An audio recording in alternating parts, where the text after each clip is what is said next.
Amos அதிகாரம் 7. வெட்டுக்கிளிகளின் காட்சி.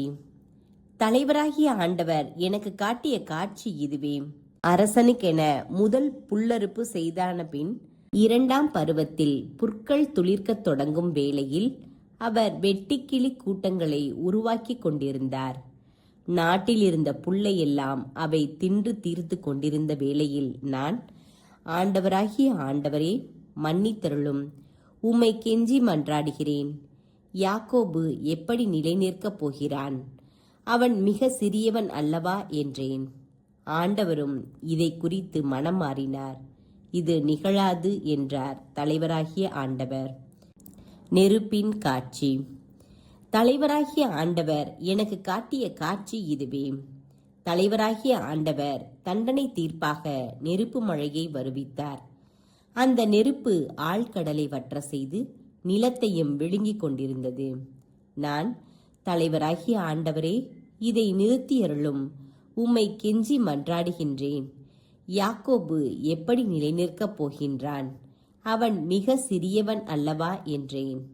ஆண்டவரும் இதை குறித்து மனம் மாறினார். இதுவும் நிகழாது என்றார் தலைவராகிய ஆண்டவர். தூக்கு நூல் குண்டின் காட்சி. ஆண்டவர் எனக்கு காட்டிய காட்சி இதுவே. தூக்கு நூல் குண்டின் துணையை கொண்டு கட்டப்பட்ட ஒரு மதில் அருகில் அவர் நின்று கொண்டிருந்தார். அவர் கையில் ஒரு தூக்கு நூல் குண்டு இருந்தது. ஆமோஸ், நீ காண்பதென்ன என்று ஆண்டவர் என்னை பார்த்து கேட்டார். நான், அது தூக்கு நூல் குண்டு என்றேன். தலைவர் தொடர்ந்து சொன்னார், தூக்கு நூல் குண்டை என் மக்களாகிய இஸ்ரேலின் நடுவில் தொங்கவிடப் போகிறேன். இனி நான் அவர்கள் நடுவே ஒருபோதும் கடந்து செல்லப் போவதில்லை. ஈசாக்கின் உயர்ந்த இடங்கள் பாழாக்கப்படும். இஸ்ரேலின் புனித இடங்கள் பால்வெளியாக்கப்படும். யெரொபெயாம் வீட்டாருக்கு எதிராக நான் வாளெடுத்து வருவேன். ஆமோஸும் அமத்சியாவும்.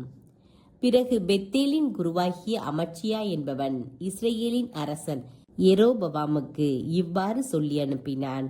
இஸ்ரேல் வீட்டாரிடையே ஆமோஸ் உமக்கு எதிராக சதி செய்கிறான். அவன் சொல்வதையெல்லாம் இந்த நாட்டால் தாங்க முடியவில்லை. ஏனெனில் யெரொபெயாம் வாளால் மடிவான். அவனது நாட்டை விட்டு இஸ்ரேல் அடிமையாய் கொண்டு போகப்படும் என்று ஆமோஸ் சொல்லுகிறான். பின்பு அமத்சியா ஆமோஸை பார்த்து, காட்சி காண்பவனே, இங்கிருந்து போய்விடு. யூதாவின் நாட்டுக்கு ஓடிவிடு. அங்கே போய் இறைவாக்கு உரைத்து உன் பிழைப்பை தேடிக்கொள். பெத்தேலில் இனி ஒருபோதும் இறைவாக்கு உரைக்காதே. ஏனெனில் இது அரசின் புனித இடம், அரசுக்குரிய இல்லம் என்று சொன்னான். ஆமோஸ் அதற்கு மறுமொழியாக அமத்சியாவை பார்த்து கூறினார், நான் இறைவாக்கினன் இல்லை, இறைவாக்கினர் குழுவில் உறுப்பினனும் இல்லை. நான் ஆடு மாடு மேய்ப்பவன், காட்டு அத்திமர தோட்டக்காரன். ஆடுகள் ஓட்டி கொண்டு போன என்னை ஆண்டவர் தேர்ந்தெடுத்து என் மக்களாகிய இஸ்ரேலிடம் சென்று இறைவாக்கு உரைத்திடு என்று அனுப்பினார். எனவே இப்பொழுது ஆண்டவரின் வாக்கை கேள். இஸ்ரேலுக்கு எதிராக இறைவாக்கு உரைக்காதே, ஈசாக்கின் வீட்டாருக்கு எதிராக பேசாதே என்று நீ சொல்கிறாய்.